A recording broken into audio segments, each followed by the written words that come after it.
Sting, 1, 2, 3. 1, 2, 3. There we go. Hey everyone, we are back. We're going to be going over more of the land of Borca. I believe we left off at Ivana's intrigue, so that's where we're going to be starting. So, today we're going to be hearing music by Darren Curtis Music. That's the channel. He's a self-taught composer, makes free audio content for people to use commercially. He has a website you can check out, which is DarrenCurtisMusic.com. He also has the ability for people to contact him through his email, Desperate Measures with a Z, not an S, at yahoo.com. And he asks that people can also, if they want, support him on Patreon. He's got a SoundCloud and a Facebook. And I specifically picked out the ones that say that they are royalty-free music. So we have 3 things here. We've got about an hour and a half of music that we'll be going through. So, play. And we'll lower the volume just a little. Where we last left off, we were looking at Ivana's intrigues. Ivana Baritsi's interests lie in manipulating sweeping aspects of Borca's society, asserting her dominance amid an ever-shifting landscape of petty, noble schemes. She is not a spellcaster, despite what is clearly stated earlier, but her insights into alchemy allow her to create chemically potent, mind-altering effects. That's an interesting statement that they're making, which kind of directly conflicts with what they said earlier. I'm guessing it's the idea they're going for is not that she is, as one would put it, more powerful or anything like that. She's not like a wizard, but I guess it's just a very powerful mind-altering effect makes you believe the seventh level effect is happening. Either way, very interesting. Or they're suggesting that just plants can get up to 7th level spells, which is also very interesting. The idea of just having people who can, if they have enough alchemical knowledge, create something like that is interesting on its own. Ivana's chemical arsenal includes drinks that convey illusory sensations, perfumes that charm creatures, and dramatic poisons activated by innocuous secondary triggers.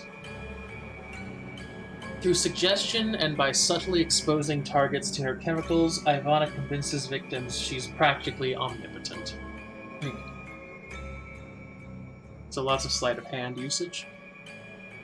Does the spy have sleight of hand?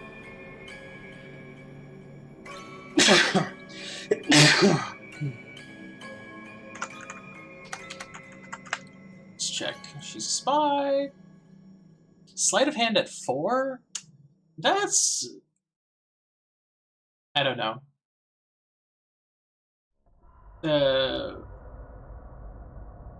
She definitely has a lot of power. That's true. But I don't know about making it like people believe. Maybe.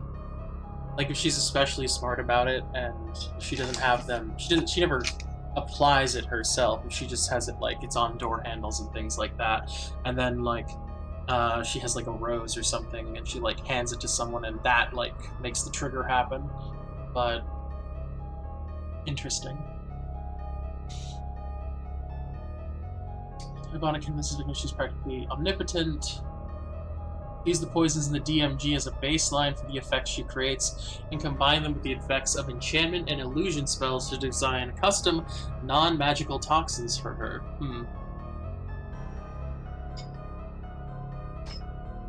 The following combines an inhaled poison and the dream spell, creating a tool Ivana uses to manipulate her agents. Ivana's Whisper, which is inhaled. This poison bears a distinct scent and chemical message from Ivana Baritsi. A creature subjected to this poison must succeed on a DC 18 Constitution saving throw or experience the effects of a dream spell created by her the next time they sleep. This poison is non-magical, and she doesn't directly communicate with those affected during the dream. Rather, she creates the illusion of speaking with her intended target by alchemically crafting her message, predicting her target's reactions, and chemically encoding in her responses. She wears this poison as a perfume or hides it within gift boutiques, allowing it to convey her message later. Interesting.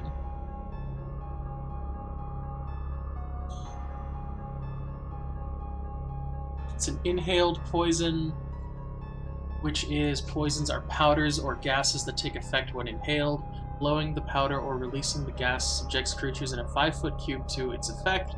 The resulting cloud dissipates immediately afterward. Holding one's breath is ineffective against inhaled poisons, as they affect nasal membranes, tear ducts, and other parts of the body.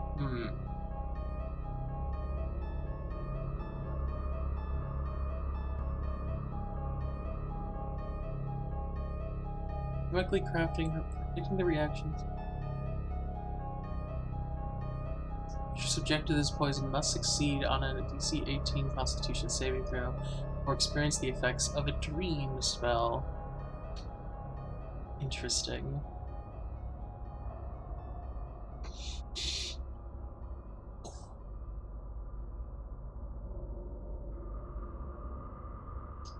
So, up here, it said...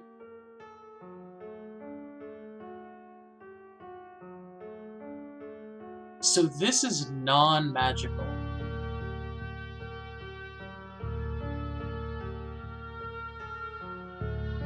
Interesting.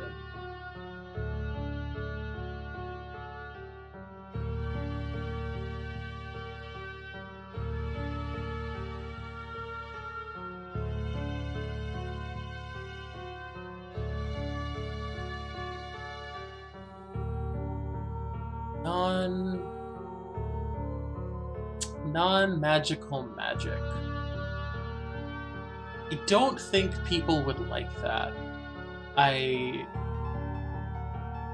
been in many games where a thing happens and someone believes for a fact that, like, magic is the only option, and gets extremely angry when magic, as it turns out, is not what was used. And it recreates the whole spell of Dream, just with a slight change. I don't know. It's definitely really interesting, but I can see it going off the rails so quickly because most PCs are not gonna. They'll figure out pretty quick this is a fake thing going on. Let's see, Ivan's intrigues. Ivan, Dementlieu, has a simple desire: companionship. Oh no. Unfortunately, he is a selfish and controlling individual. To enable his need for attention, the dark powers granted him the subtle ability to have the letters he writes magically delivered.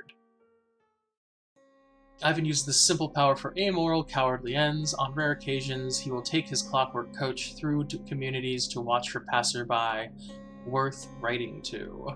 Interesting.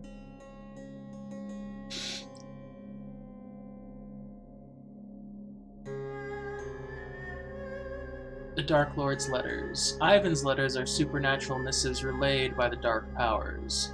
If Ivan writes a letter and addresses it to a creature whose name he knows and whom he's seen before, he can choose to have one such letter vanish at midnight of the following night.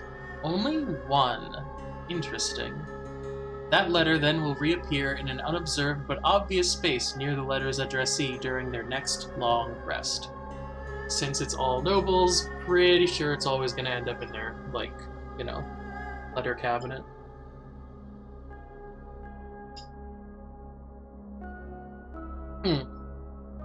That's exactly what it just said.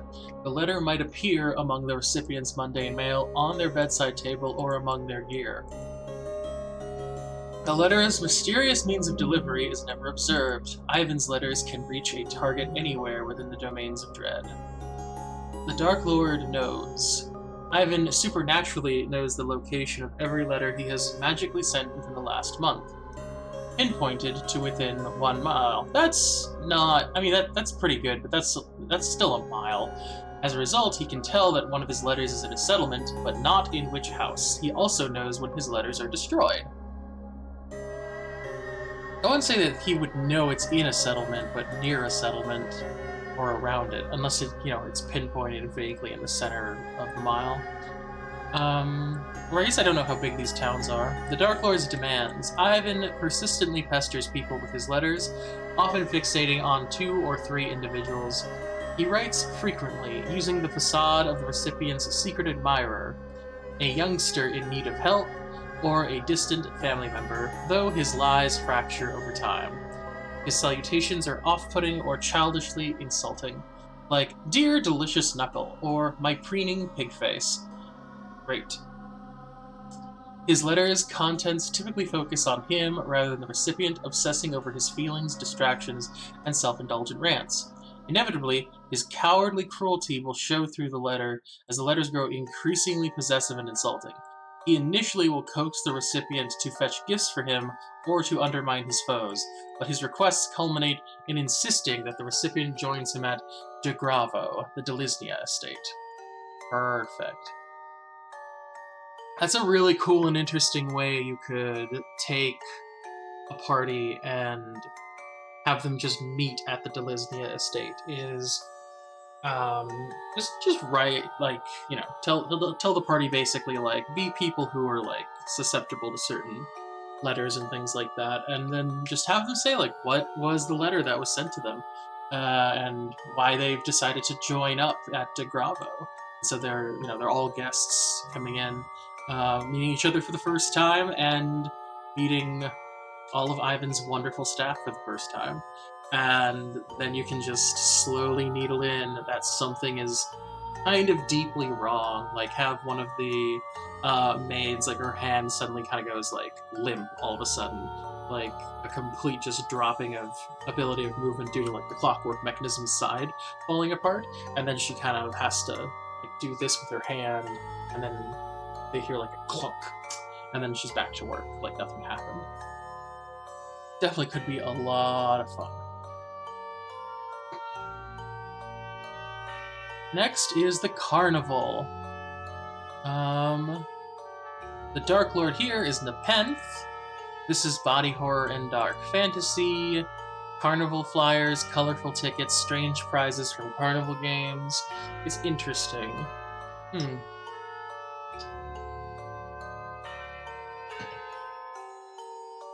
I wonder a little bit about the Mist Talisman is how much of it is you knowing what this Mist Talisman does and how much not. Because I could see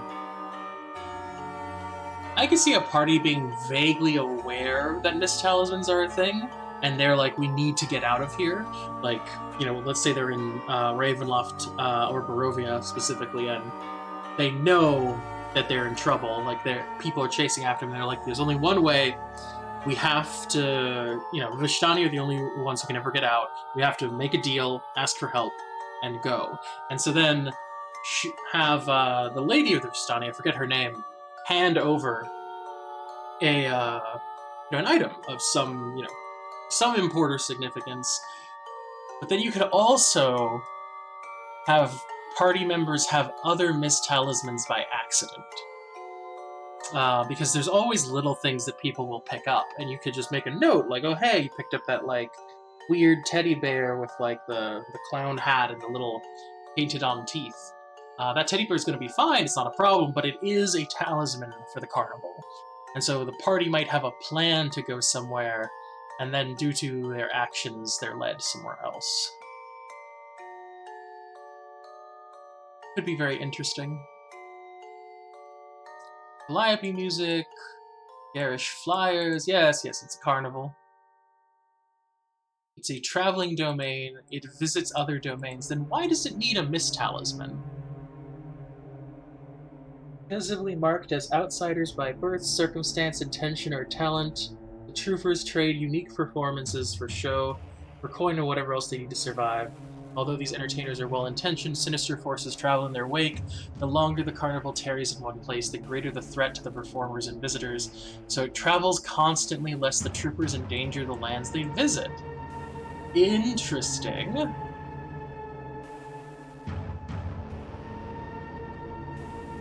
Oh gosh, I need to use the restroom real quick. So we're gonna wait on this beautiful image,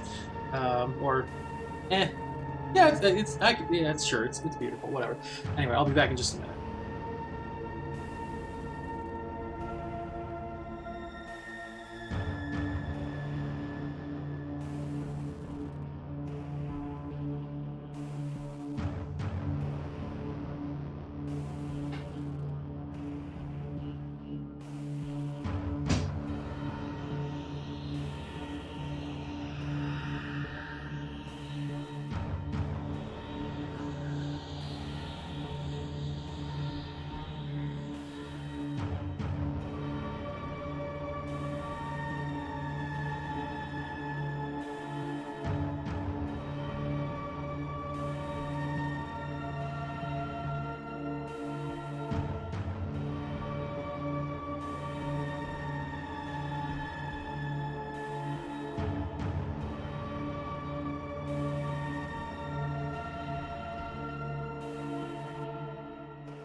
And we are back. So,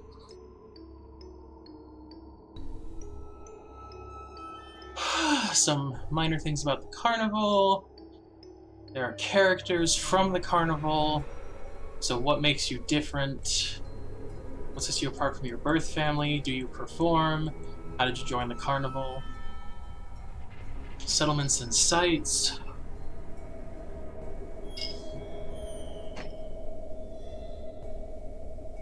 Few hundred square yards.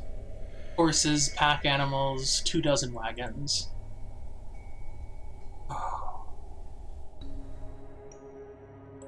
Big top. Largest tent. Spectacular shows. Banners. Lead Barker, a mage. Yeah, his charisma's really low. As the amazing soulless man, he casts no reflection and claims to lack a soul. Interesting. Werehair, a were-rat, who turns into a rabbit. It's cute. Amelia the vampire, a scout, cheery acrobat, pair of leathery wings allowing her to fly, powders her face, affects a somber accent, and pretends to be undead. Fire eater, dizzying array of flaming knives and other deadly objects. Claims blood is flammable and that she's burned the hair off 18 hecklers. Organ grinder. Scout with an ornate barrel organ. Attendant group of mischievous, half-trained, not quite identifiable animals caper to his music. He never speaks but allows visitors to guess at the animal's nature for a copper piece. Celessa the snake, all the S's. Dancer and animal tamer. She has the druid class. Well, she's got the druid NPC build. Performance with a collection of rare serpents. She claims she was born a snake and magically transformed into an elf. Very cute. She's probably just a Yuan-Ti. There's a Hall of Horrors. Kali hides a personal unsettling secret. Is cursed, now grown from his body as terrible creatures. He bottles the murderous homunculi and touts them as Professor Papali's pickled punks. Every now and then one escapes, which is bad. He persistently criticizes Hermos and Isolde, but rarely acts against them directly. Hermos and Isolde. He's the half-giant that handles day-to-day operations. And Isolde is the carnival's leader.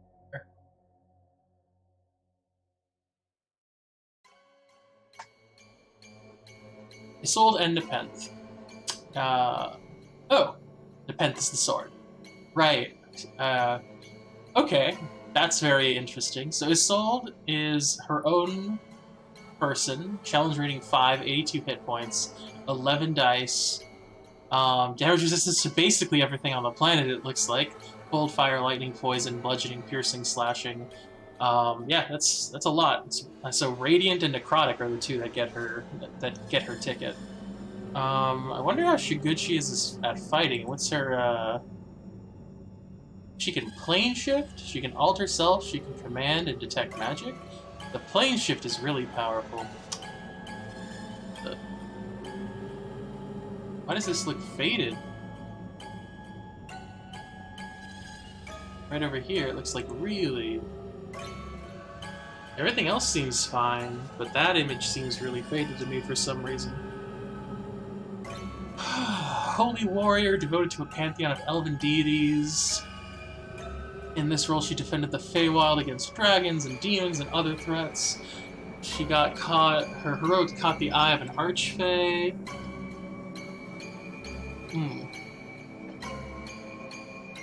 Archfey was a baddie, impressed by her, enlisted a powerful fiend to corrupt and slay all of her companions, leaving her alone, bitter, and vulnerable.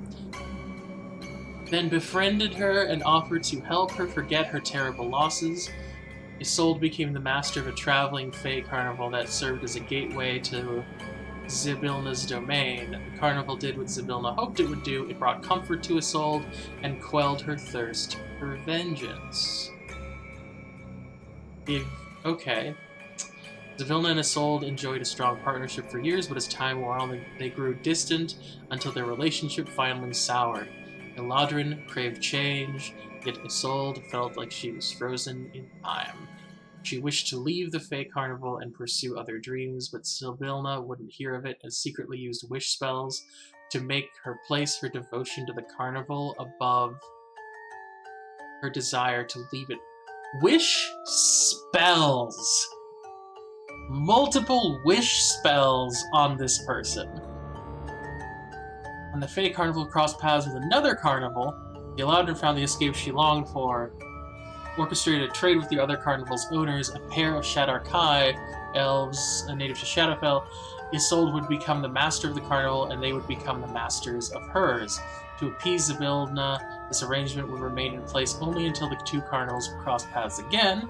Zybilna was intrigued enough by the Shadarkai to let Isolde go, but not without casting a spell that made her forget about Zybilna and her Feywild domain, thus preventing the Eladrin from divulging the secrets.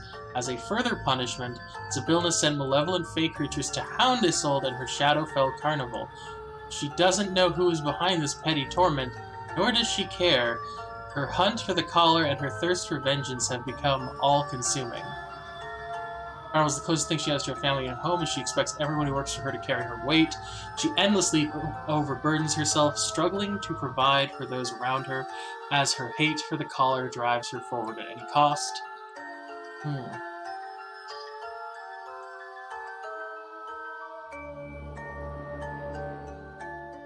We all contribute so that we all benefit. Those who do not carry the burden do not eat. That's her personality. Ideal is those most deserving of aid are those who never ask for it. Her bond is you share a bond with those who you travel with, a bond closer than blood. Choose well who you share the road with, lest you carry them forever. And her flaw, for my victories and scars, I deserve more than a nursemaid's duty. Interesting.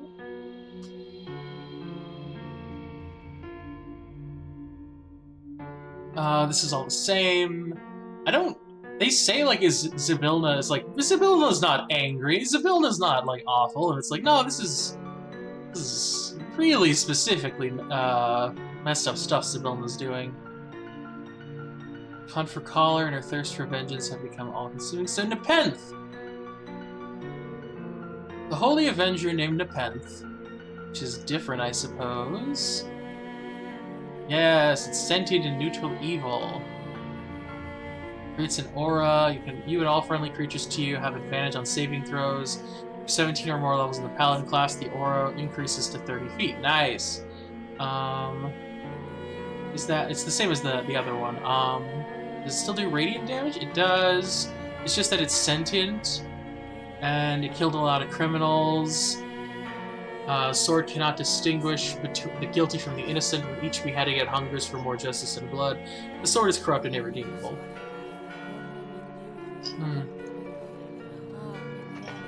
It's a little boring, but okay. It was crafted by Shadarkai to mete out justice as an executioner's weapon.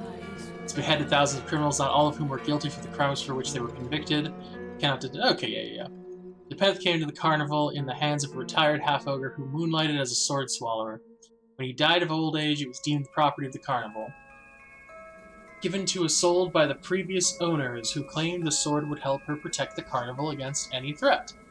Sword found a partner who shared blind malice towards the guilty. Isolde uses Nepenthe to behead anyone found guilty of stealing from the carnival or inflicting harm upon it. As soon as she took up the blade, it rekindled the grief and fury she had suppressed for so long, awakening the desire to avenge her long-dead companions by slaying the fiend she knows as the Collar. See Mist Wanderers for details. Okay, let's look at this. Folk tales of the Collar carry a cold, cruel authenticity, hinting of a vicious mythos too specific to be fiction. The Collar numbers among the most notorious supernatural figures in the Land of Mists. And where it walks, doom inevitably follows. The collar appears as a comely individual of any gender, which takes disarming forms to gain the trust of a specific individual. Whether as a friend, paramour, mentor, or rival, the collar isolates its target, leading the victim to depend on it emotionally or materially. Over time, the collar coerces or outright forces its victims to acts of deepening selfishness and immorality. Then, when the target reaches a peak of depravity or despair, the collar abandons its mark, leaving them to face the consequences. The suffering the collar causes is never isolated, triggering a tragic chain of events that can throw a family, a community, or a whole domain into anguish. Those investigating the history of a calamity might discover generations-spanning cycles of the collar's manipulations. Interesting. These schemes shape a mysterious agenda, one gradually molding the land of mists to a nefarious purpose. The collar's traits. The true agendas and disposition of the collar are unknowable to mortals.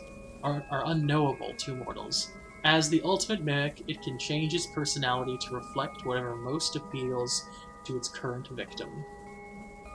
The collar uses statistics similar to a succubus/incubus. Interesting choice. Don't know why it's not... What is it? Oh, what is the one? Changeling and... What is that creature? Doppelganger. Don't know why it's not a doppelganger, but, you know, succubus, incubus, close enough. No matter how many times it is defeated, it will always return. Use the collar to create adventures involving secret histories, domain-spanning conspiracies, and truths hinting at the nature of the dark powers. Consider the following plots when featuring the collar. One of their allies requests they check in on the ally's brother. This pious or artistic soul has been convinced by a charming peer to attend, the collar in disguise, to attend a retreat that is secretly a meeting of the priests of Osiris.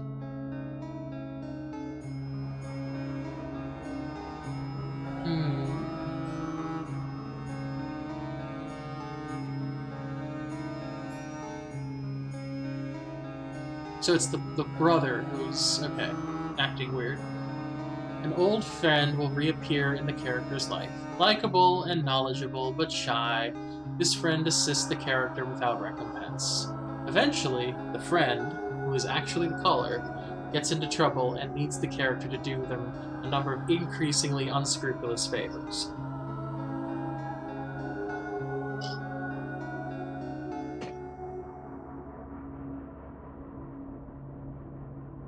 A powerful individual, such as Ferran Zalhona, see below, is sold, Carnival, earlier in this chapter, or a domain's Dark Lord summons the party, requests they hunt down the collar. This figure provides their agents with a device that allows the bearers to travel to whatever domain the collar is currently in. Interesting.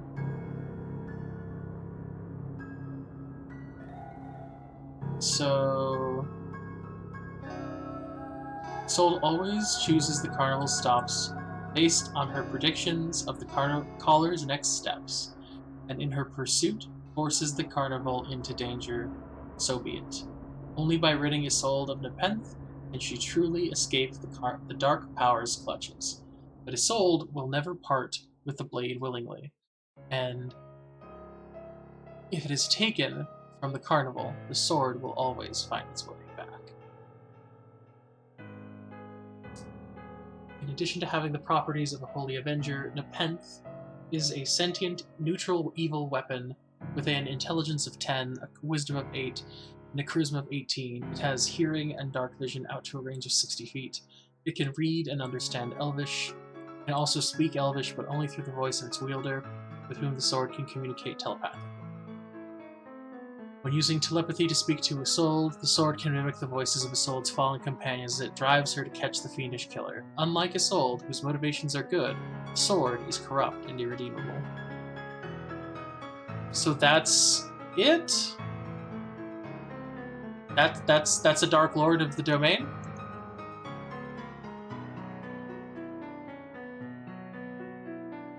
Why is the sword a Dark Lord of the domain?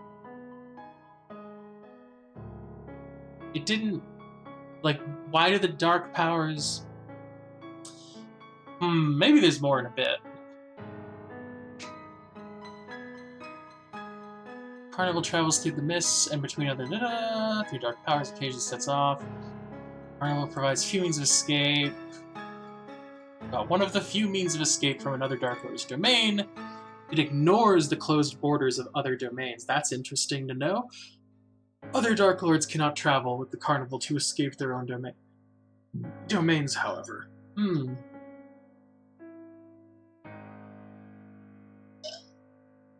The Penth can close the borders of its domain, as detailed in the mists at the start of this chapter. With the sword's consent, Isolde can do the same. When the borders close, the mists are filled with eerie, colorful lights and distant music, echoing memories of Carnival's past. But why is the sword in charge? That's what I'm not understanding so far. It must have been earlier? Da-da-da-da.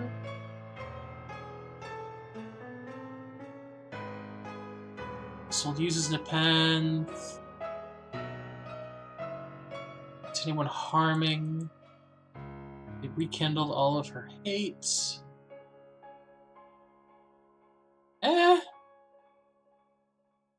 She can close the borders of its domain. Isolde is both protector and prisoner of the Carnival, for the following truths weigh endlessly upon her. Carnival grows, bringing more souls dependent on her guardianship. She's tortured by her obligation toward the Carnival's troopers and her vow to avenge her murdered companions. She plots the perfect confrontation with her immortal quarry, the Caller, but the small concerns of the Carnival nag at her ceaselessly, exacerbated by the Fey interlopers drawn to her presence. Her burdens drive her to seek seclusion to keep her legendary temper in check. Isolde dreads the day when the Carnival crosses paths with its Fey counterpart for a second time. Were that to happen, she would be forced to relinquish the Carnival to its true masters, Nepenthe along with it. Carnival's the closest thing she has to her family and home. She expects everyone to work. Pull your own weight. 4 adventures in the Carnival. One of the performers has been arrested by a local sheriff. Return the trooper either to save them or make them face Carnival justice. Local hires the party to find a loved one who disappeared at the Carnival. Trail leads to a Litwick market vendor whose trinkets turn people into their favorite animals. Neat. The Carnival adopts a new performer escaping their family. The performer asks the party to deter family members intent on bringing them home. The Carnival adopts a new performer escaping their family.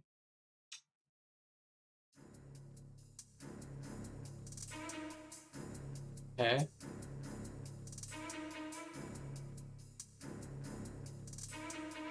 Characters find a mirror holding disembodied reflection of Tindaphilus, a mage trapped by his own reflection. He wants the party to find his duplicate, who escaped with a mysterious carnival. Oh, is that... Yeah, Tyndall the Barker. Creepy. Very cool. I don't get it. Like, the Borca was really interesting, and so was Blutspur to me. Like, the Borca was a little low. Yeah, like, Ravenloft really gave the idea that, like, it's the worst of the worst to end up here. And Blutspur was like, definitely it's the worst of the worst to end up here. Borca was a little like, these are definitely absolutely awful people, but I don't know, the amount of damage they caused is so local, and compared to what, like, Strahd killed tons, and then he, like, literally sold his soul or something like that. Like, it's a big difference, and the one for Blutspur is like, whoa.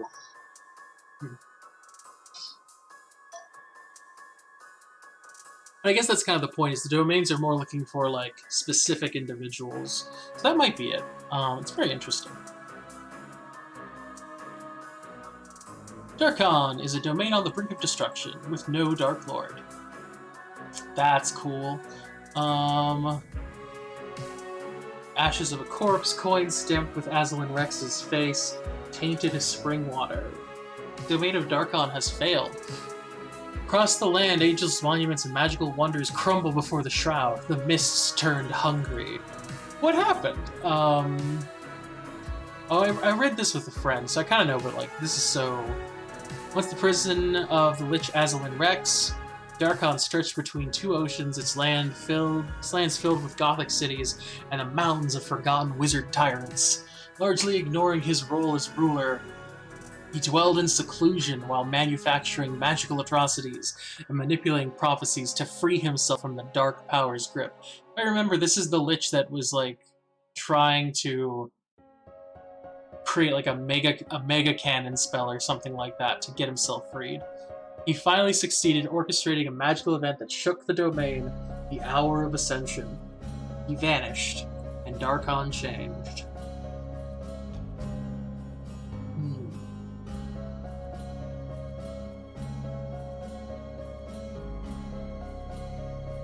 Since disappearing, a strange golden star called the King's Tear hangs in the heavens. Each night, the mists surrounding the domain roil with hidden activity and creep inward. These mists, now known through the domain as the Shroud, erode Darkon's borders. Those fleeing the Shroud report strange shapes and figures within. What happens to the lands claimed by the Shroud is a mystery, and none who enter it return. Despite facing gradual annihilation, Darkon's living population largely ignores the threat, dismissing reports of vanished regions as rumors and fear-mongering. As the domain splits into crumbling islands, ambitious beings vie for Azalin's power, each claiming to be the Lost King's obvious successor. These would-be tyrants blame one another for the domain's dissolution, and each believes they alone can save Darkon by becoming its sole ruler. Those familiar with Darkon know the following facts. The mists consuming him, Darkon have divided the land into 4 regions: Jagged Coast, Lichgate, Mistlands, and Rex Crown. Okay, so it's broken up and being eaten by the mists every day. You can be from a specific part of Darkon, your life can be affected by the Shroud. How does your community prevent the dead from rising? Dead rising? Thing hanging in the sky. The nation's secret police are active in the largest cities. Night after any humanoid dies, its corpse will rise as a mindless undead that shambles into the night. Locals will swiftly burn bodies to prevent this. Neat!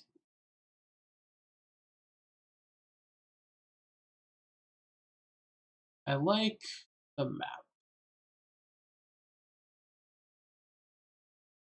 When they say more and more of the mist comes in to eat, they must mean it's, like, happening on a daily, like a little bit at a time, like, I don't know, an inch or a centimeter, maybe a meter or something like that, because I could see this easily falling apart within weeks or something like that.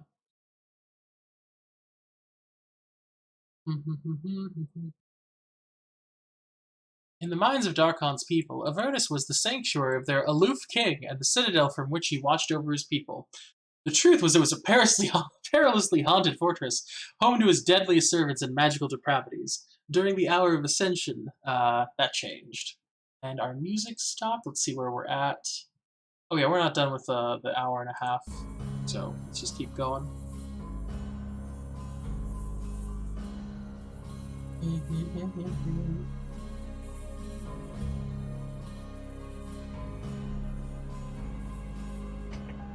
So let's skip a bit and get to the inheritors of Darkon.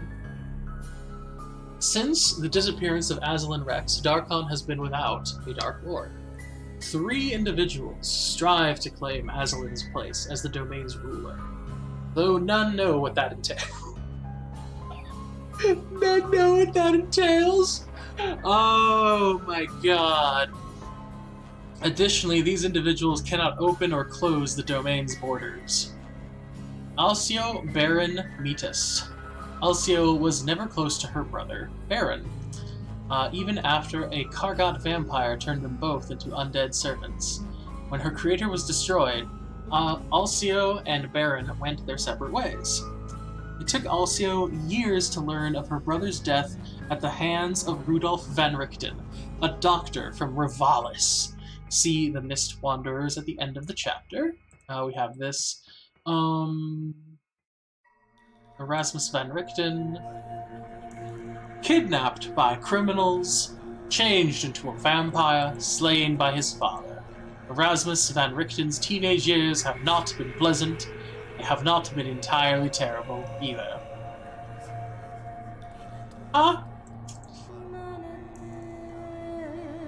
Let's see, which Van Richten was it? Hands of Rudolf van Richten, so we want not Erasmus, but Rudolf. We'll get back to Erasmus later. A scholar and monster hunter, Rudolf van Richten has traveled to dozens of domains, investigating reports of monstrous beings and documenting them in a series of published guides, the best known of which is Van Richten's Guide to Vampires. Interesting. Why didn't we get that book then? Maybe, is that a book I can buy? I'll have to look into that. In fairer days, Rudolf lived with his wife Ingrid and his son Erasmus in their family home outside Rivalis in the domain of Darkon. Rash and recently established as a medical doctor, he ran afoul of the Radanaviches, a family using Vistani traditions as a cover for brigandage. When the doctor refused to treat one of the family's mortally ill members, the group's leader, Irina Radanovich, ordered her band to kidnap his son and then sold the young man to the vampire Baron Metis. Rudolf pursued the Radanoviches, shattered their criminal operation, and brought Irina to justice, but not before suffering her curse.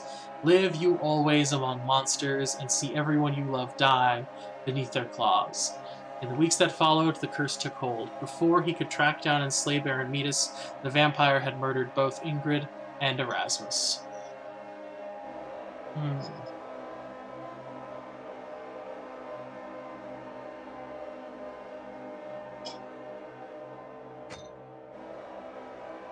In the decades since, Van Richten has hunted monsters and armed others with the knowledge they need to confront the dark. Though he's made many devoted allies, he keeps them at arm's length, fearing the threat of his curse. When not traveling, he lives out of his herbalist shop in Mordenshire, in the domain of Mordant.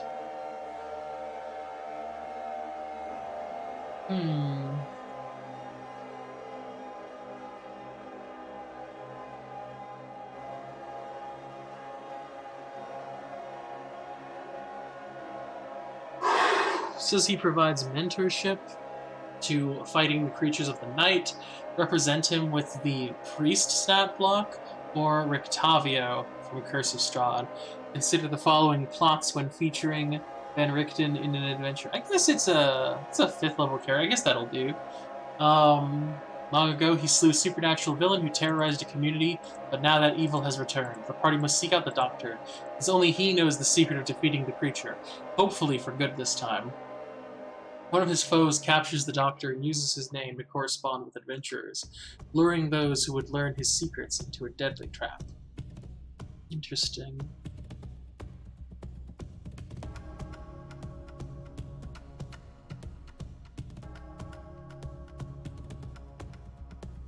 So,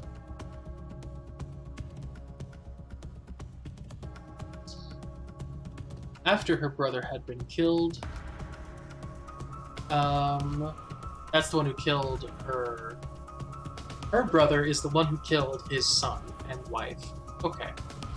Furious, she sought revenge. But Van Richten had moved on, his trail hidden by the mists. Alcio sought hints of the Doctor's location at Richten House, his family's estate. There, she found the spirit of Rudolph's wife, Dr. Ingrid van Richten. Despite imaginative bargains and threats, Alcio couldn't convince Ingrid to reveal anything beyond psychological diagnoses and bemused mockery. Furious, the vampire sought out other avenues in her search for her brother's slayer. In Martira Bay, Alcio discovered Baron's allies in the Kargot.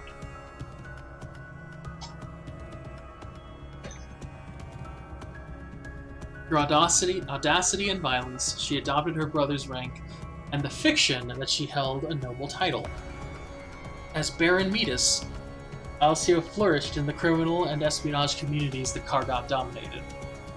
When Azaleen vanished, Alcio turned her connections with living criminals against the Kargot's largely vampiric leaders. They quickly fell to her allied gangs turned vampire hunters, and the Kargot fractured, with Alcio taking over the Black Tower. Now, she spreads her agents across Darkon, targeting Il Aluk as the next addition to her territory. She still seeks information on Rudolf van Richten, either his whereabouts or a means to coerce Ingrid van Richten to betray what she knows. Using Alcio Mavis, Alcio is a flashy, passionate, and fantastically violent vampire. As the head of the Kargot and the region's criminal operations, she rules the Jagged Coast using information and intimidation. She's quick to punish incompetence and quicker to reward daring, but she reserves her greatest rewards for those who further her plots for revenge against Rudolf van Richten. Darkon Rex. Just gotta get my breath back.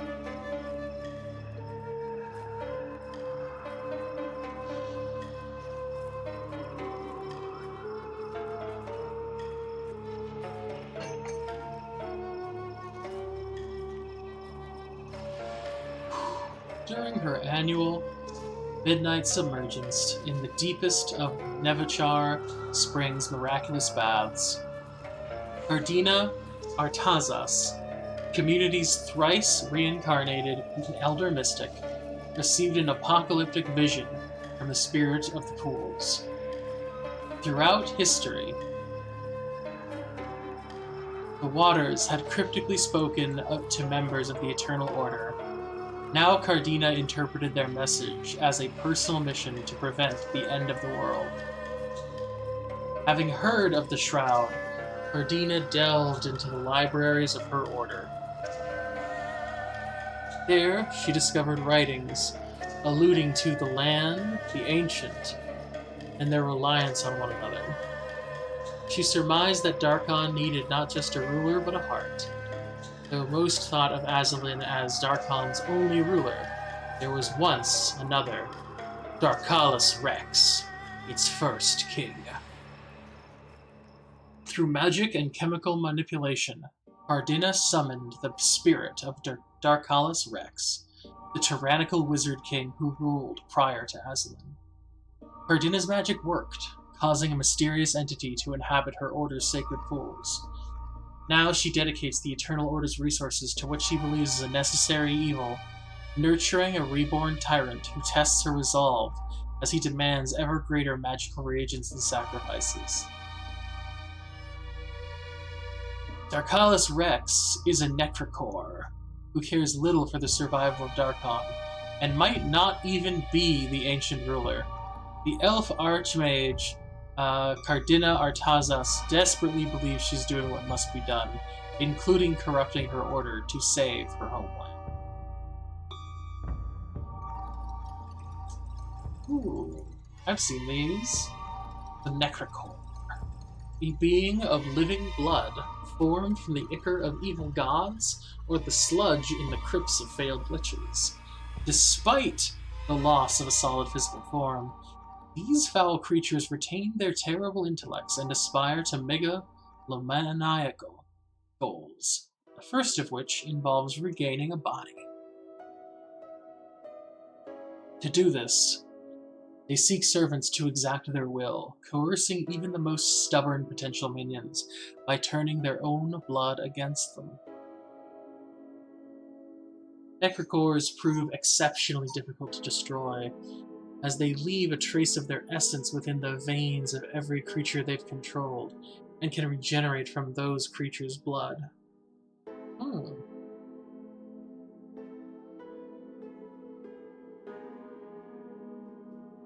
Unable to extinguish their horrific unlife, virtuous faiths and vigilant organizations, like the Order of the Guardians detailed in Chapter 3, seal these viscous horrors in magically warded prisons. As ages pass, though, the knowledge of what these prisons contain and where some lie has been lost. And every imprisoned necrocore understands that its captivity might be lengthy, but time is of little consequence to the ageless.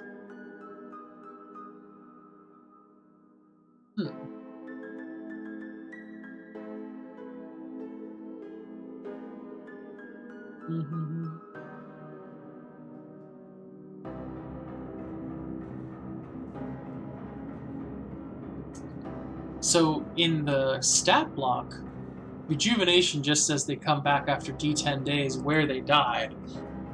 But this suggests that even if you beat it and throw the holy water on it so that it doesn't come back in D10 days, it's going to come back.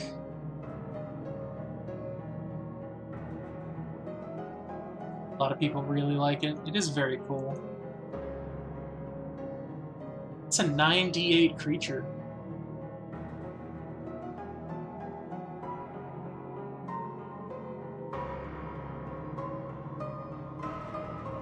Archmage is much more powerful.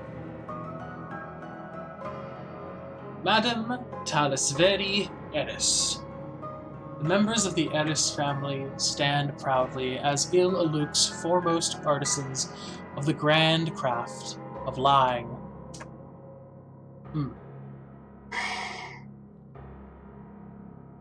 Oh boy. Talking for an hour.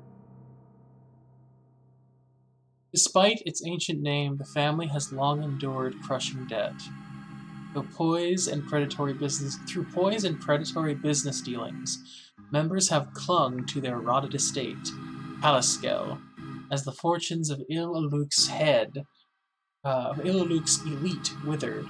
Talisveri Eris took advantage of her family's duplicitous expertise, peddling empty assurances from the center of a web of credit, gossip, and desperate debtors.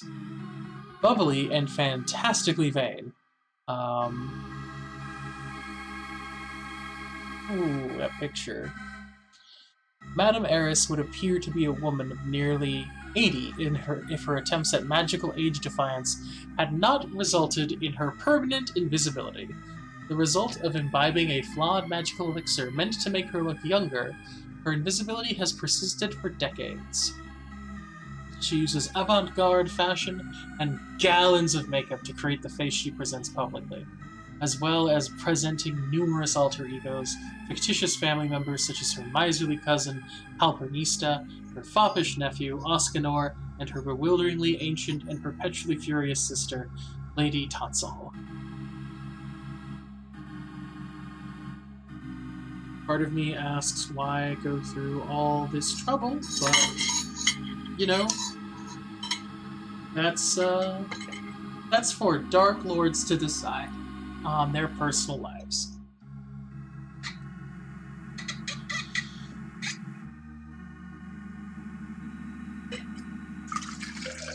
Filling this up.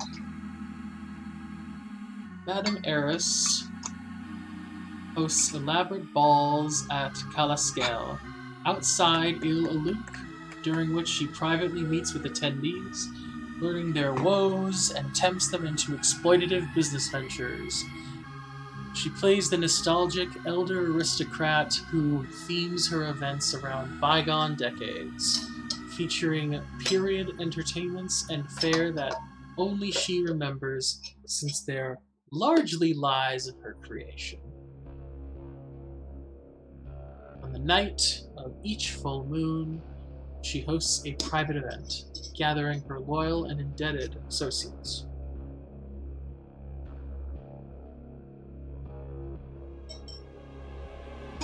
She refers to this group as the family.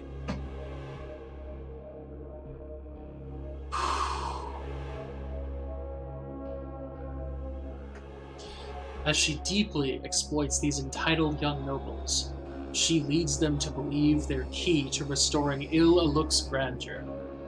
During this event, she encourages her guests to drink a cordial called the Spirit of Nobility. This magic elixir grants the drinker the effect of a greater invisibility spell until dawn. Madame Eris then encourages her guests to indulge their desire for violence and commit crimes that further her plots.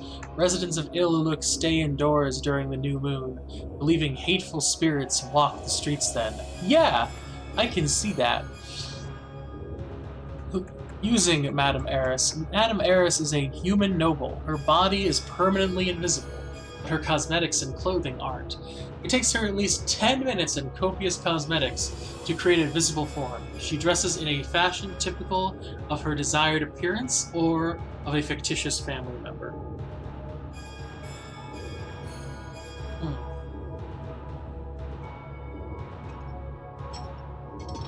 That would be a really fun session to have.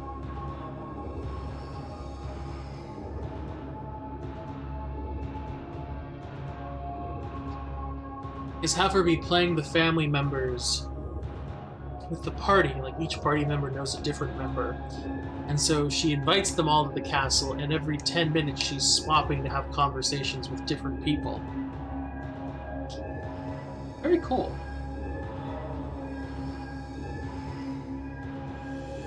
I think if I were to pick, it seems like each of them has a separate thing that makes them kind of right for being the new Dark Lord. Like, Alcio has the, like, I can rule these lands sort of vibe going on by just being, you know, good at fighting and able to, like, just take the coordination efforts. Necrocore, Darkalis Rex. If it's Darkalis Rex, you know, last person who was it is definitely the way to do it. What's seeing is how it might not be him. It might just be any old Necrocore. Cares little. It's just kind of doing its own thing. Like, this is probably the least. And then Madame Talisveri sounds like she's got the chops. If you know what I'm saying. She's got that real madness inside of her that most people would just look at and go, "What? You said what? You did what?" Who is Azalin Rex? In life, Azalin was an arrogant wizard tyrant who murdered his brother, executed his son, and embroiled his nation in unending war. The mists claimed him, and he emerged in Barovia. When the locals asked him who he was, he responded, Azalan, meaning Wizard King in his native language. Interesting.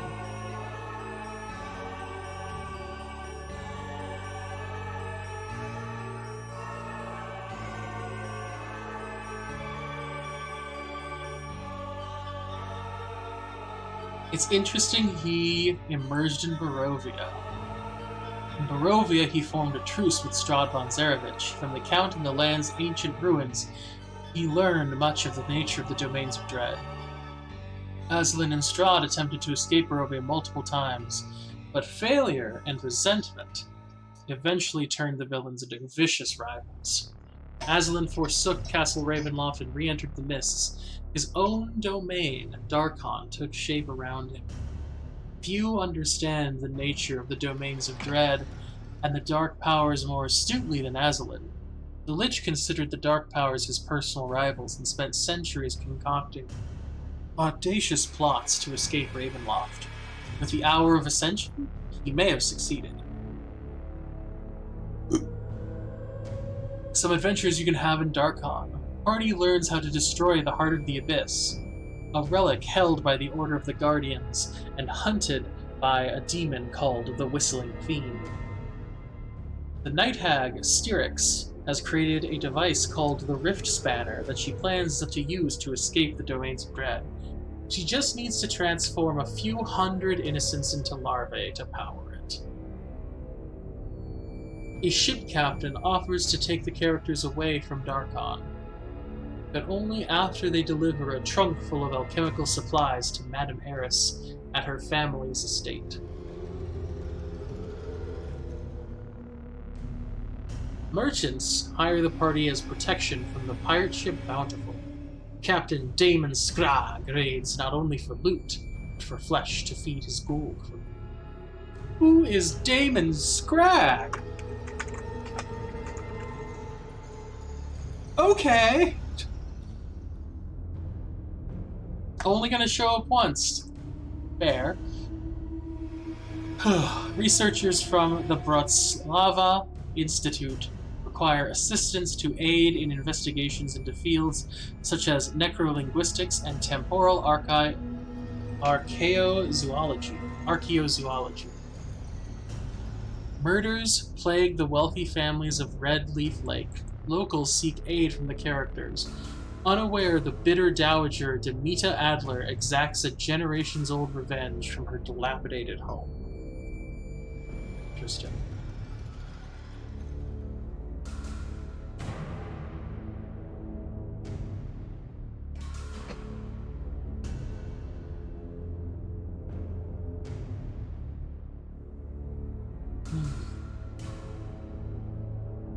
The Doomed Domain.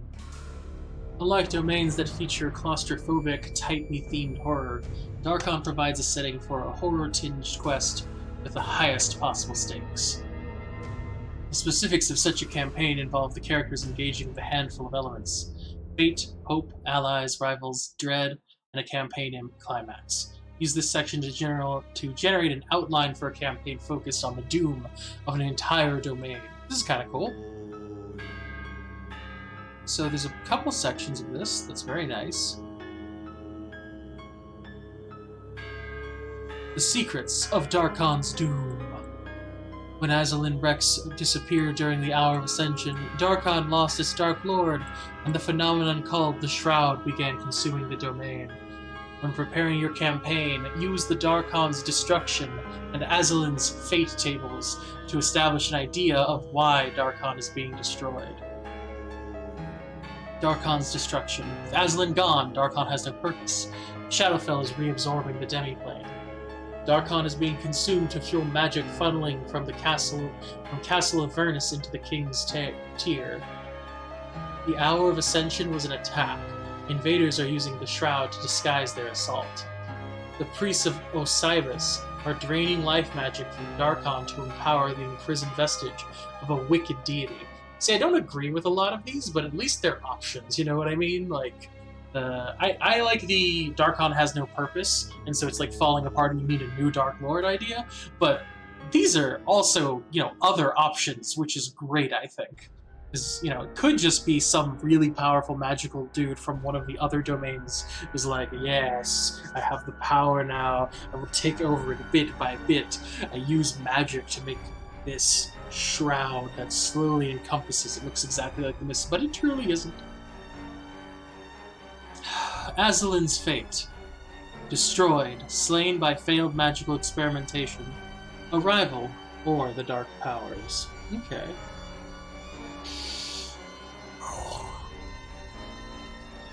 Azalin escaped the domains of dread and returned to his home world of Oerth. Azalin caused an ongoing conjunction that allows him to walk free so long as Darkon is collapsing. Oh, that's an interesting idea. Azalin escaped into his past or drew multiple versions of himself into the present.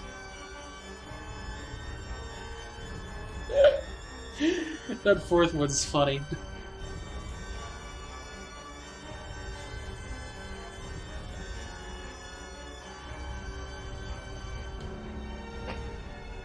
Because Azalin's as far as the eye can see.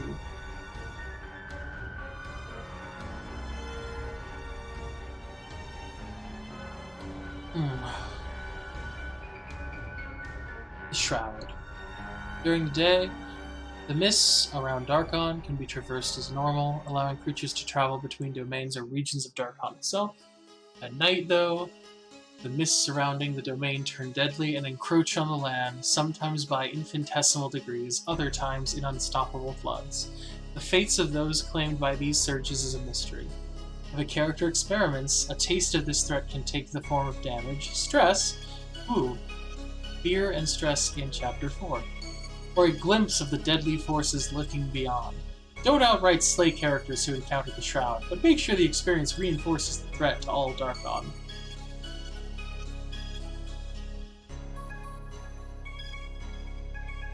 Oh, it's just saying DMG has some rules on it. Okay.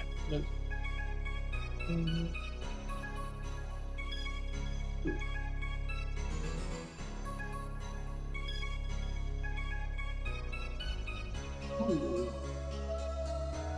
My tummy. Ooh.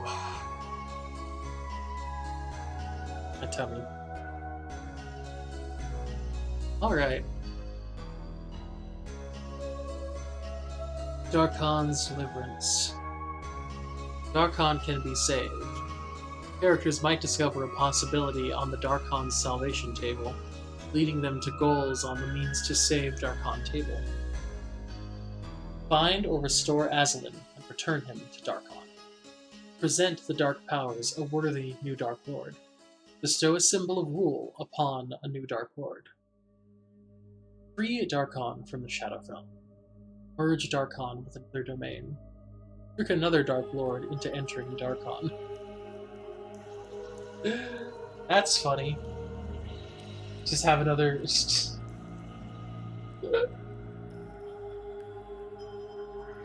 I was thinking... Oh my god. What was the lead? Isolde from the Carnival? Just like walking around. She's like, let's go to this place, and like enters here, and like instantly the lands become way better, and it's like, you can never leave. You're stuck here forever.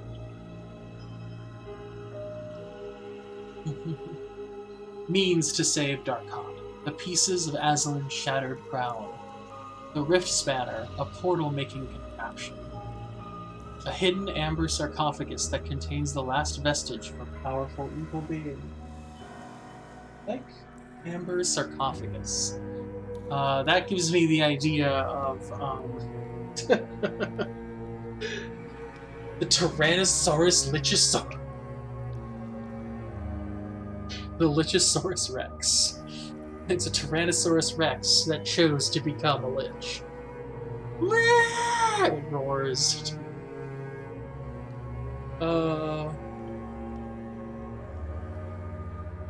The King's Tier, a floating anomaly or structure. The apparatus.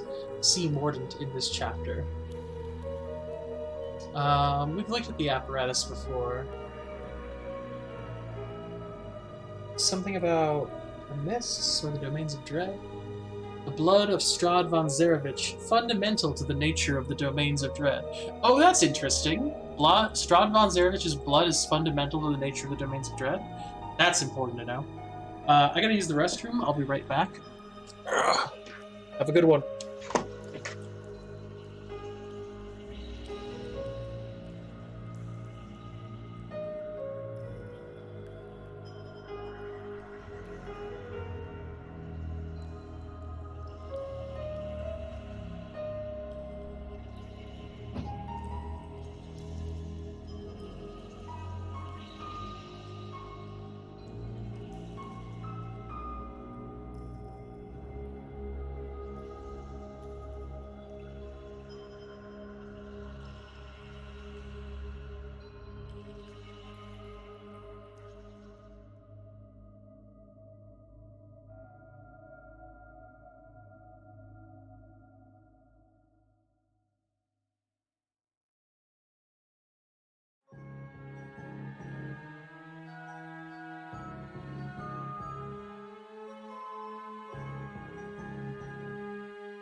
And I'm back.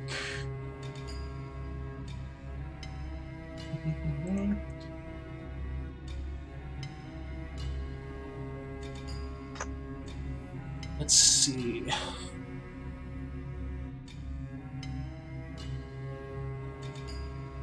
Desperate allies and rivals. Allies table describes character, yeah.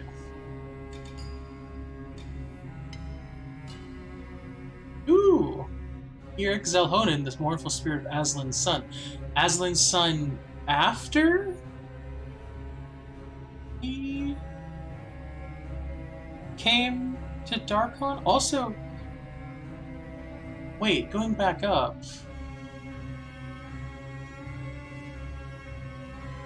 Darkon's... Hold on.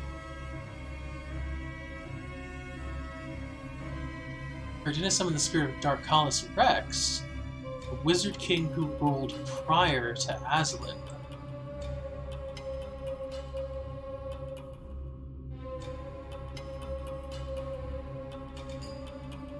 But when Aslan arrived,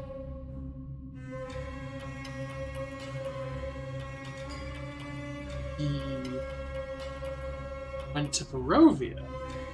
Then when he walked out, Darkon took shape.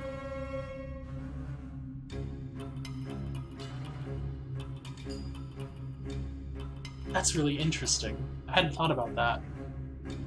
So he arrived to a fully formed place that had people in it, and a king, and then took over.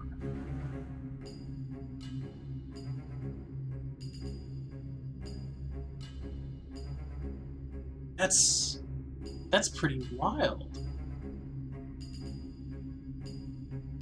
Does that mean... I don't know what that means. And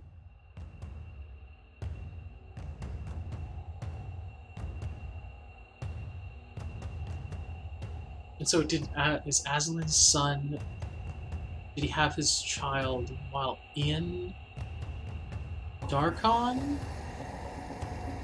Because Darkon is not his homeland.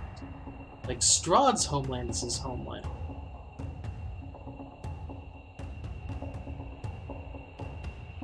There is a lot that I'd like to know more about. They gave some very little information, but I would love to know more about his story.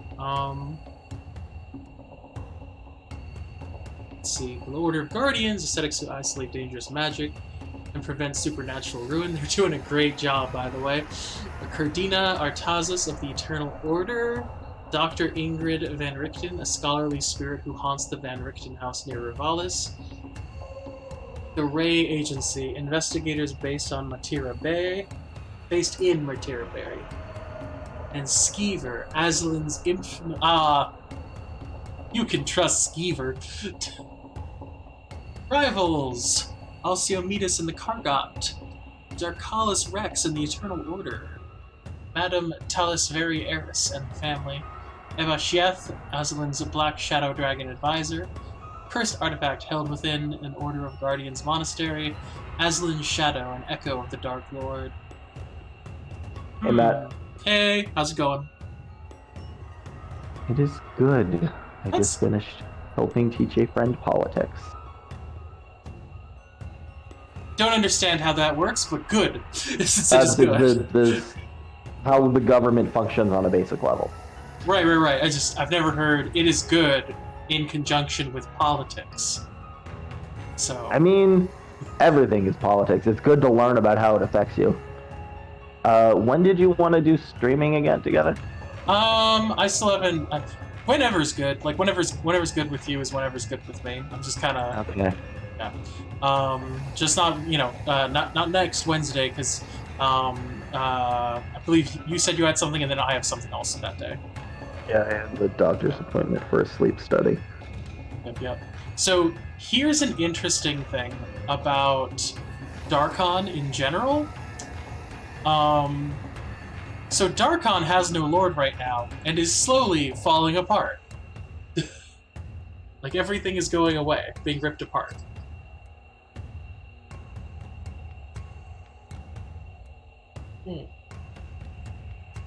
Also, Darkon's lord did not start in Darkon. He started in Barovia. And when he arrived at Darkon, Darkon had a lord.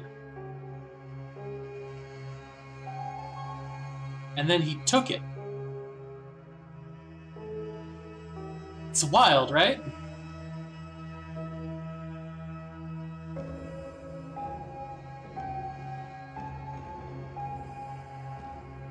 You're still reading the book? Yeah. I'm streaming also. Yeah, I know. See that. Yeah. I didn't know which one you were. But that's just... we went from Borca, we saw the Carnival, and now we're in Darkon. We might have seen another place. But Darkon's weird, and its lord is gone, and so like the mists are just taking over everything. It's really interesting and kind of weird.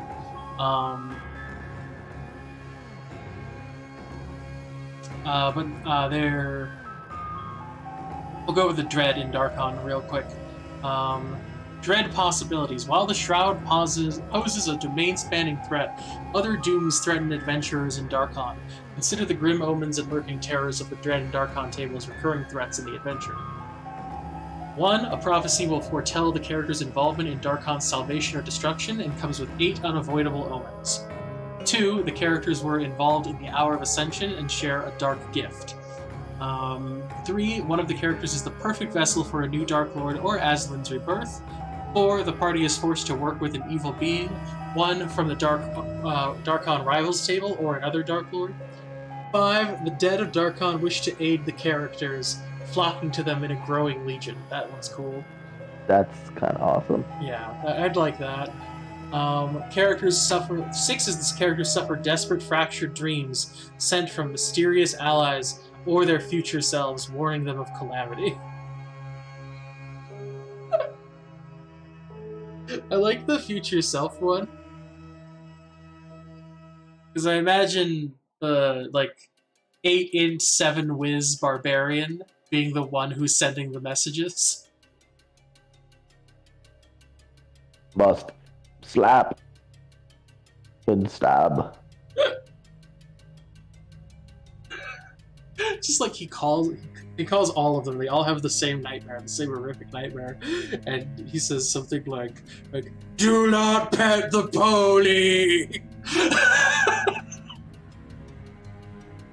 And then later in the campaign, the barbarian is standing there and he looks over and he sees something and it's like a thing on a wall and it looks like a pony. He goes, oh! And then he stops himself. He's like, no.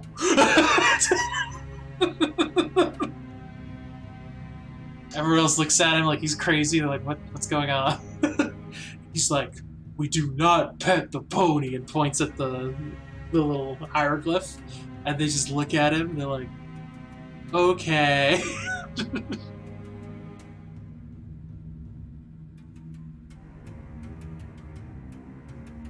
Darkon's final fate. While planning your adventures in Darkon, keep the end of the campaign in mind. Your plans for this climax might change multiple times during the campaign, shifting with the character's actions and goals. The suggestions on Darkon's finale table offer conclusions that can guide your adventures. 1. None of the inheritors are fit to become Dark Lord. Only by merging their spirits or making one inheritor the vessel for a hidden evil can a new Dark Lord arise. That makes sense. I was thinking that each one had parts of what was needed. 2. The King's Tear, or Tear, not sure which, is a dungeon-sized amber chrysalis that Aslan is using to create a new dark power.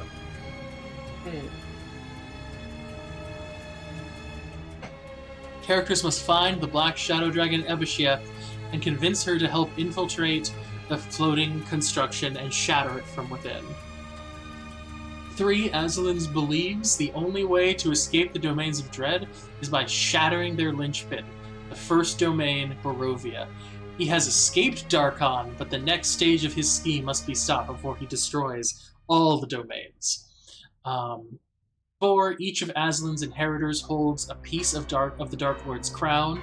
Claiming the pieces and bringing them to Castle Avernus allows Aslan's restoration or a new Dark Lord's ascension. 5. One of the characters is a clone of Aslan, created as a potential Dark Lord so the real Aslan could escape. The Hour of Ascension was a distraction to mislead the Dark Powers.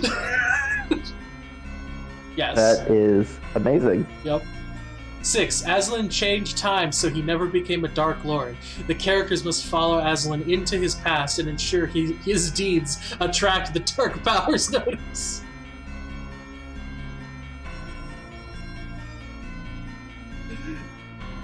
I can just imagine, because Aslan is this wizard king, so he's like sitting on his throne, and then this like deeply disturbing individual comes up and is like Aslan, I must warn you.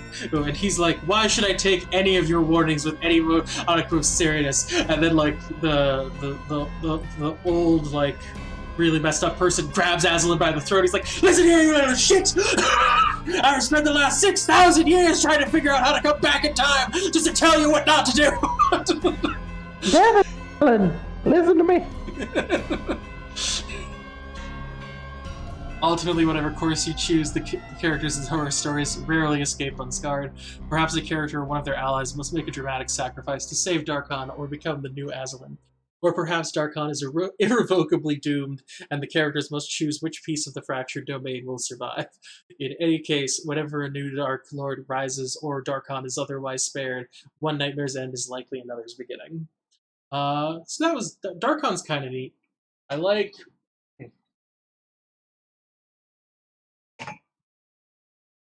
the wild endings that are possible for the finale of Darkon, and I'm really intrigued by how strange Darkon is in that it has the least amount of like rules that make the most sense. Like I don't know about other lords or anything like that, but literally Aslan, when he first appeared, he just appeared with Strahd. He just showed up near Strahd's door and was like, "Hey, dude, what's going on?" Who the fuck are you? Yeah, Strahd's like, what are you? And he's like, I am Wizard King. And he's like, all right, Wizard King, let's, and then like, apparently like he explained the situation. Aslan was like, well, that's terrible. How about we leave? And Strahd was like, perfect, let's leave. And so they sat and they tried to leave, and they ended up hating each other. And Aslan eventually was like, fine, I'm out of here. I'm gonna just go out into the rest of the mist and find anything. And then he like goes out, and that's when Darkon just appeared around him, and he was like, excellent. And then apparently Darkon had its own lord, and he killed him or something like that. They don't explain what happened to the last lord. They just let you know there was a last lord. Internal Dalmatian. Don't mind if I do. Yep. Dementlieu. Hallmarks are masquerade, decadent aristocracy, social decay, illusions, and imposter syndrome. So this is a deception world, basically. Dark Lord is Cedra de Oner.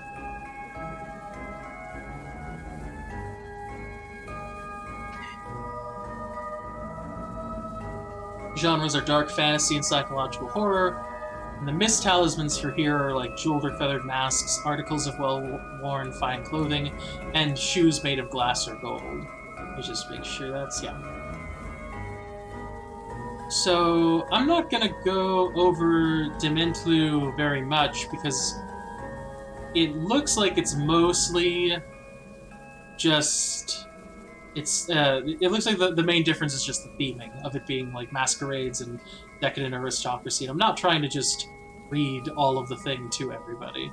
Floating evil woman, neat. Let's just read the Duchess's, like, what did the Duchess do to deserve being stuck here forever? Cedra de Oner grew up on a tiny farm, living alone with her father after the death of her beloved mother. Oh no! This is going to be awful. Her father called her Duchess, claiming that he was a duke in exile from his rightful home by a vicious younger brother. The young girl took pleasure in lording that fact over other pleasant children, proclaiming herself superior by birth despite her present circumstances. Cedra had no friends. Yeah, I would guess not. But many playmates, as she bullied other children into entertaining her. This is a solid start for a Dark Lord of a Domain of Dread. By the age of 6, we knew she had potential. When she was a teenager, her father married a prosperous merchant with 2 daughters a few years older than her. Though her father urged the three girls to love each other as sisters, his new wife and her daughters scorned Saedra, mocking her claims to nobility and treating her as a servant. Okay. Despite the family's new wealth, Saedra continued to dress in rags and labor from dusk till dawn, acting as housemaid to her stepmother and stepsisters. Why did the dad let this happen?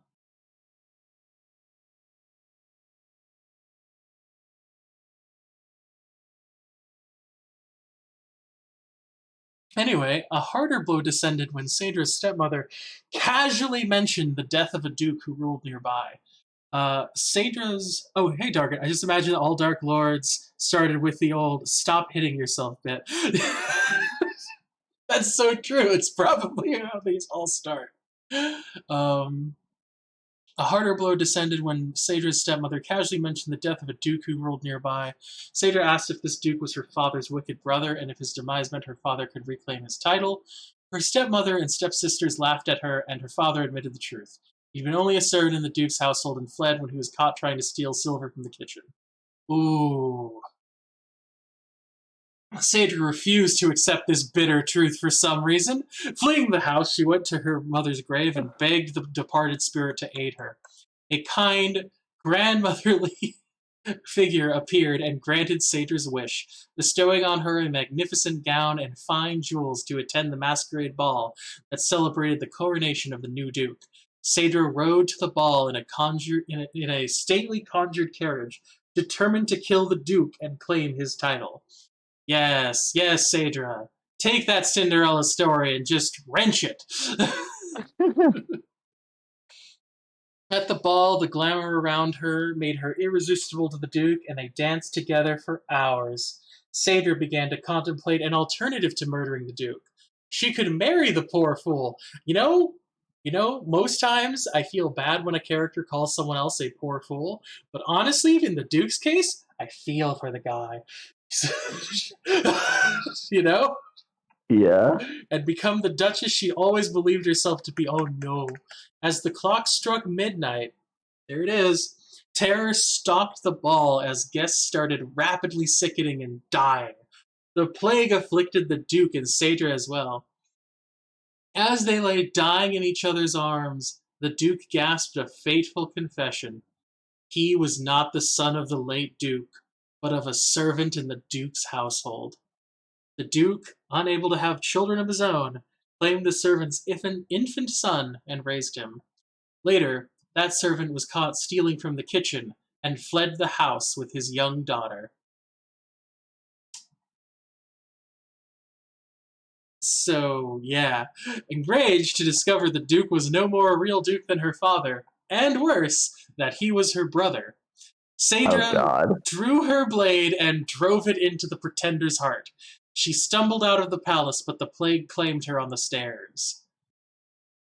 Saedra awoke on the foggy grounds of her new estate in Port Alusine, a true duchess, as she'd always imagined, but also an undead wraith. When she's dressed in elegant gowns and an elaborate mask, those around her accept the obvious lie that she's a living woman. When she isn't hosting her masquerade balls, she sheds her garb and stalks the city as a murderous spirit known as the Red Death. In either form, her goal is the same: to unmask and destroy pompous fools who pretend to be what they are not, aspire to higher station they deserve, and fail to maintain the appearance of normalcy. That's awesome. Yep. I kind of want to know more about the plague that suddenly struck. Like, what was that about?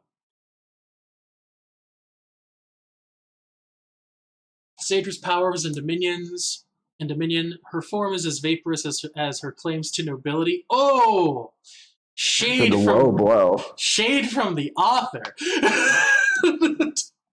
She is a crimson spirit with statistics similar to a wraith. It says similar, but oh, she can cast the disintegrate spell on any creature that reveals themselves to be lying about who they are. In her guise as Duchess, Saedra dons a bird-like mask and fashionable scarlet gowns. As the Red Death, she is nothing more than a crimson-tinged shadow. I like the disintegrate on any creature revealing themselves to be lying about who they are. Um, but what I would like even more is if she casts disintegrate on the wrong person who's actually telling the truth, uh, they are not affected at all. And that causes I don't know if that would how that would mess things up campaign wise, but like that would be a huge blow to her like, you know, big old Psyche. ego and stuff. Yeah.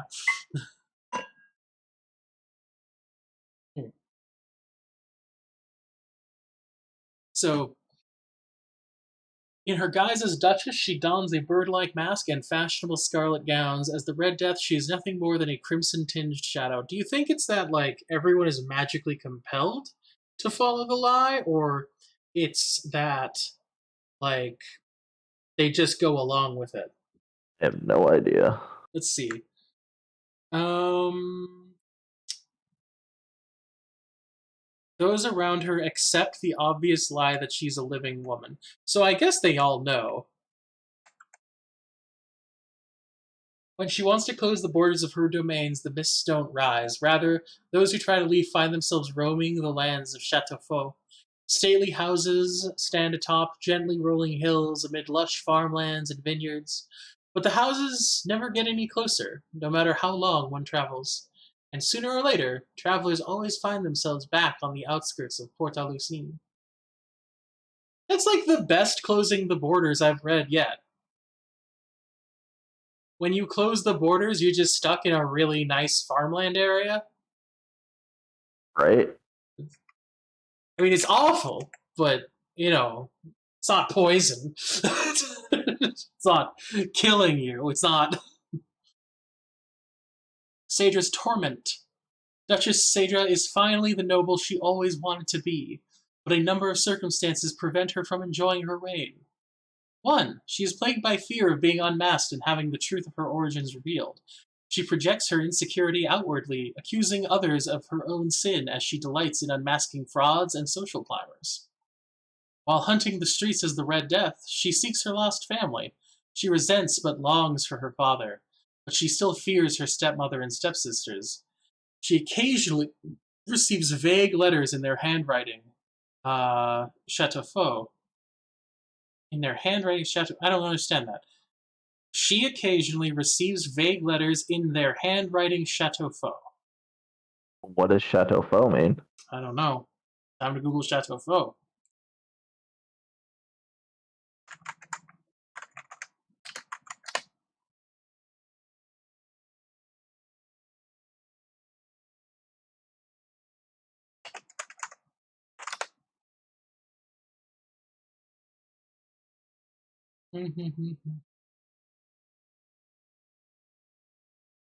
Chateaufour. Oh, that's just talking about fake wine. I don't know. Let's let's search it. The people of Port a Lucine speak as if Dementlieu included a large swath of countryside called Chateaufour, where nobles summer at their estates and prosperous farms and villages send goods for sale into the city, but no one has been outside the city. No goods arrive from beyond the city, and Chateaufour does not exist. The mists creep close to the walls of Port a Lucine, occasionally exposing shifting passages of forests and meadows, but nothing more. Is there? Red Widow Theater. Cabaret, interesting. Um, So I guess what they mean is probably from Chateaufour. She occasionally receives letters in their handwriting from Chateaufour. Okay. As a wraith, Sadra is incapable of enjoying the pleasures of her station that her station affords her. No matter how lavish her parties, the fact of her true form taints every moment of the charade. Yeah, that would be funny. Um, She blames how she believes wealthy people behave. She hides her lack of worldliness behind decadence, which those around her quickly turn into fashion and fads. Her fantastic temper reveals itself whenever she's made to look foolish or finds someone out of their place in the social order. I'm imperious with my lessers and Any who step out of place is her personality trait. Her ideal is to everyone a place in society and everyone in their place. Anyone who aspires to a position they're not entitled to or qualified for must be punished. Bond, I have achieved the status that I deserve and no one will take it away from me. Flaw, I fear that one day my father, my stepmother, or my stepsisters, or the mysterious spirit who clothed me for the Duke's masquerade will appear and reveal the shame of my true history. Forgot about the spirit. Interesting.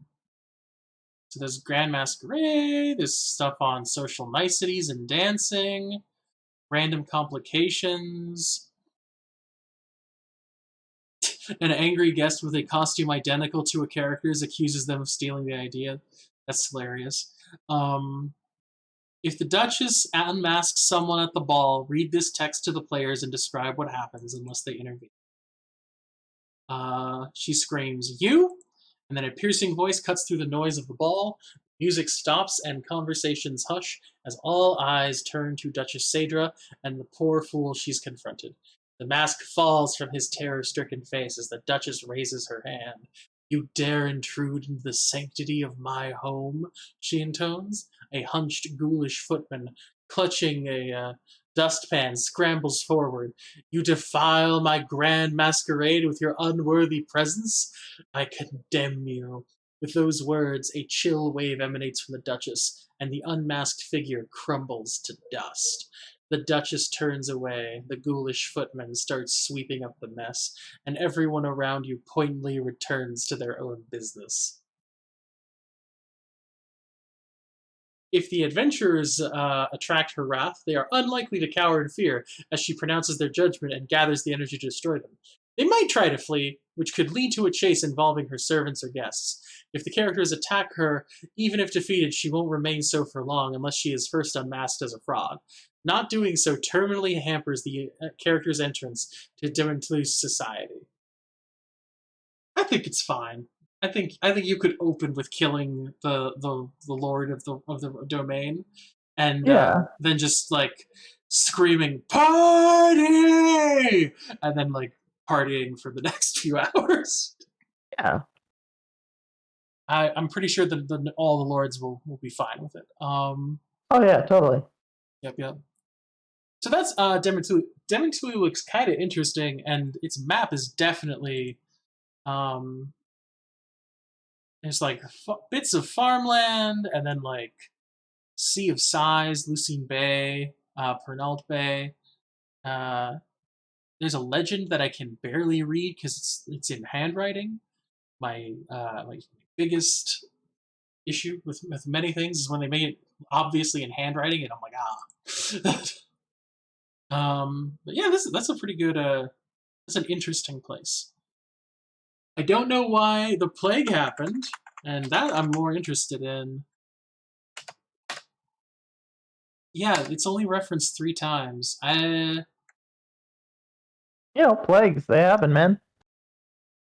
But, like, it killed everyone in an hour. Magic plague. Yeah. I am guessing it's the apparition.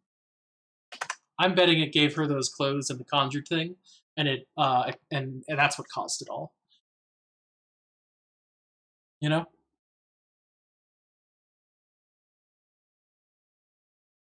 That tends to be how those things go.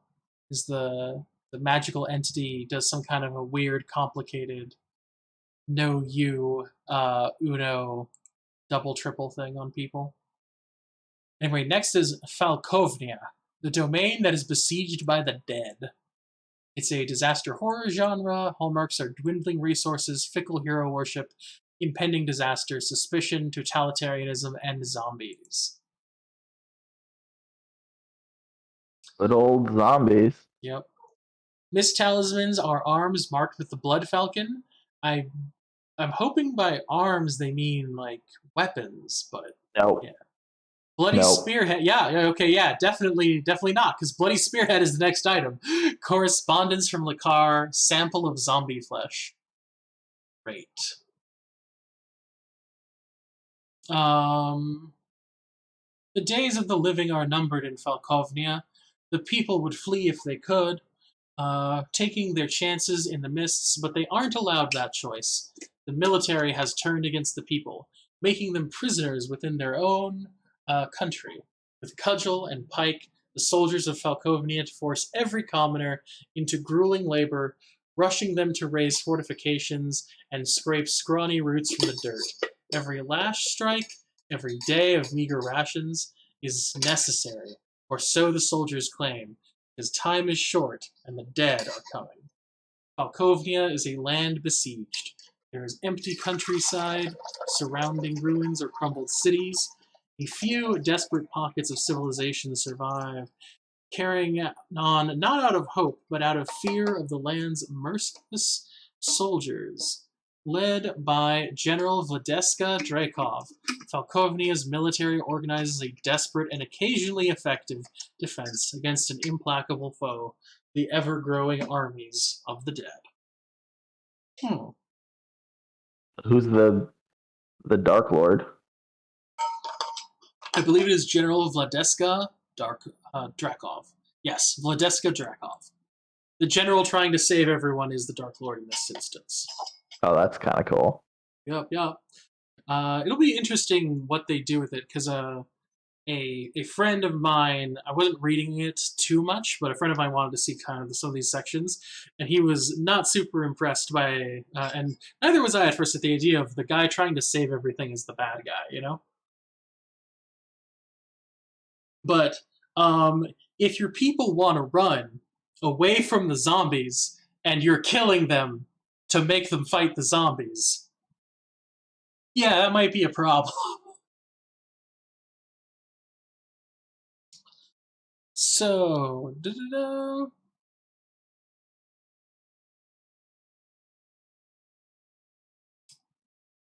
every month, a new zombie legion issues from the mists. Never emerging from the same place twice, the horde sweeps across the land, drawn to the densest populations of the living. That's currently the Falkovnian capital of Lakar, where unfit and underfed conscripts defend crumbling walls alongside General Drakov and her crimson-armored elite soldiers, the Talons. Casualties stack up during the zombie sieges, but miracles and moments of valor have not abandoned Falkovnia. The people's numbers dwindle, but they soldier on. In the aftermath of an attack, the Falkovnians burn their dead, repair what they can, and whisper that now might be the time to flee. Invariably, though, someone speaks too loudly, and a so-called traitor is impaled upon Lakar's walls. The people might want to abandon their homes, but Vladeska Drakov will not know defeat. Okay. That's pretty fucking cool. Let's see. When you're making a character, note that the names are broadly inspired by the German language. And ask questions like, how did you escape the Falkovnian military?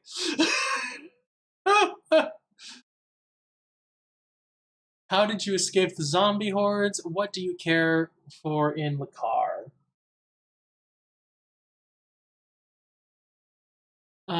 Noteworthy features. Every month, thousands of zombies appear.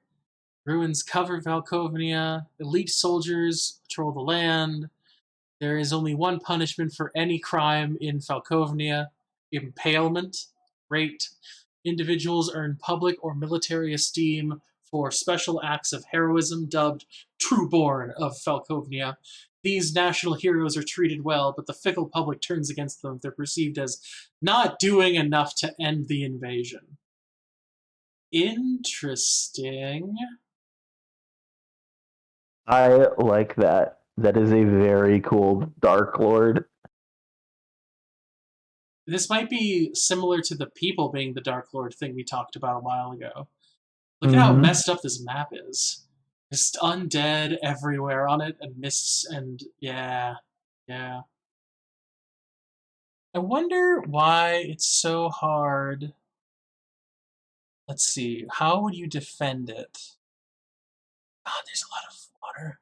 Um, are the rivers strong enough to make the undead go away? Is the question. You want Stangenrad, um, probably the bridge near Morfenzi, Fort Watton, and Lakar protected. I kind of just imagine it's impossible for it to ever be truly defended because that's just kind of how the Absolutely, curse yeah, yeah, works. absolutely, totally agree. But I'm just wondering, if I were stuck, and I had to defend a whole region like this general is, what would you do? And my first thought is I would probably, unless the corpse walk was a good defensible position, I would probably abandon it. In favor of Lakar, and it depends on can the zombies just walk through the water? Because if they can, you Yeah, that's true. Sometimes zombies can't do that. yeah, if the river rushes too hard, I could put where they let out and then just have a little base there. But if the zombies can just water means nothing to me and walk through, everything is in total turmoil, which I'm guessing is probably the problem.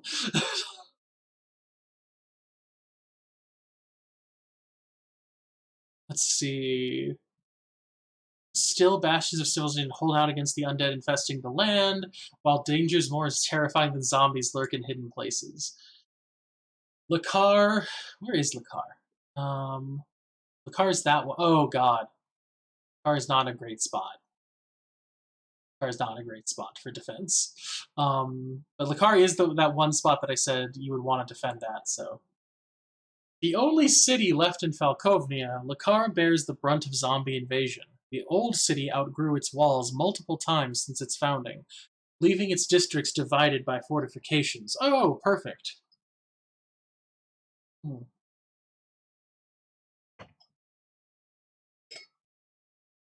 During the first siege of Lakar, General Drakov sacrificed the entirety of the Northern River Ward, leaving hundreds of souls to be slaughtered while allowing the remaining defenders to turn back the zombie horde.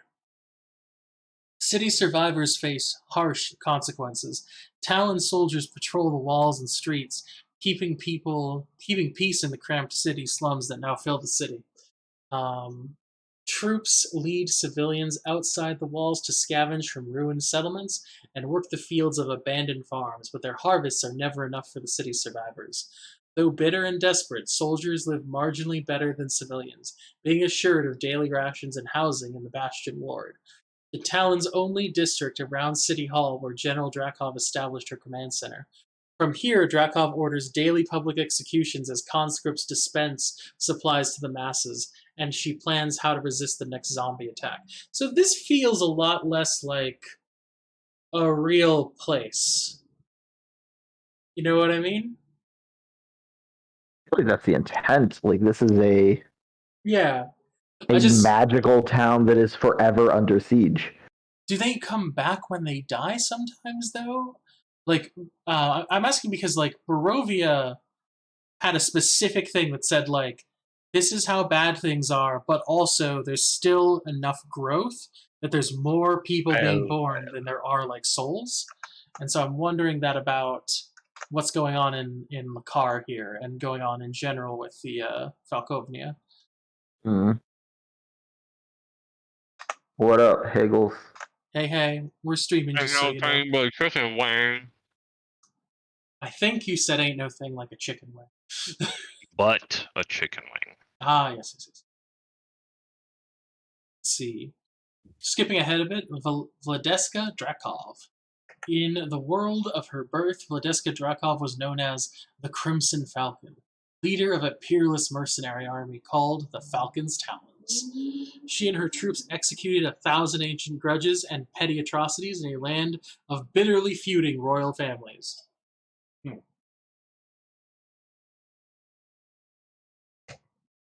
Infamous but respected, Drakov amassed a fortune and planned to retire young, buying a title and a realm to rule. The sacking of Yavir changed her plans. During that city's razing, Drakov's mercenaries went a step too far. The Falcon's Talons killed a unique soul during their slaughter. None can say who the soul was, a prince, a saint, a witch, an angel, but with its death, the world turned against them. The ruling families united to hunt the Talons. Thanks to her tactical genius, Drakov repelled her pursuers and went on the offensive. One by one, she attacked her former benefactors, burning villages, pressing citizens into service, and impaling anyone with a drop of noble blood. Though it took years, Drakov forged a bloody empire. But while sacking the burning city of her last remaining foe, Drakov and her troops were engulfed in a strange smoke. When it cleared, everything they knew was gone. Transported to an unfamiliar land, she and her troops wasted little time subjugating it. The realm fell quickly, even easily, and upon taking the city of Lakar, Drakov prepared to name herself ruler of her new empire, Falkovnia. Then, under a moonless sky, the dead rose against the land's invaders. The surrounding villages fell to the zombies with hardly a sound, and undead claws scraped Lakar's walls before the first alarms were raised. The first siege of Lakar lasted for 4 days. Drakov's strategies, both brilliant and desperate, eventually turned back the zombie horde, but at the cost of most of her veteran troops. Since then, Drakov has lost nearly her entire nation. Every month, a new desperate battle unfolds. She prepares ceaselessly for each, certain of her plans and ultimate victory, but doubting the mettle of her troops. With threats and public impaling, she tries to keep her people more terrified of her than of the undead. With each new moon, she faces an unconquerable foe, never revealing to anyone that each zombie bears the familiar, rotting face of an innocent her soldiers once put to the sword. Great.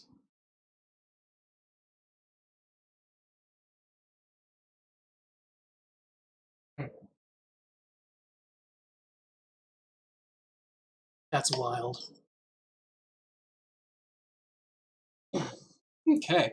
It is 12 o'clock, so I'm going to end the stream here. When we come back, we'll be focusing on Vladeska's powers and dominion, and that'll be next week, Saturday, probably. Hope everyone has a great one. Once again, that was Darren Curtis Music, providing the background music for what time it was happening. Hope everyone has a great one.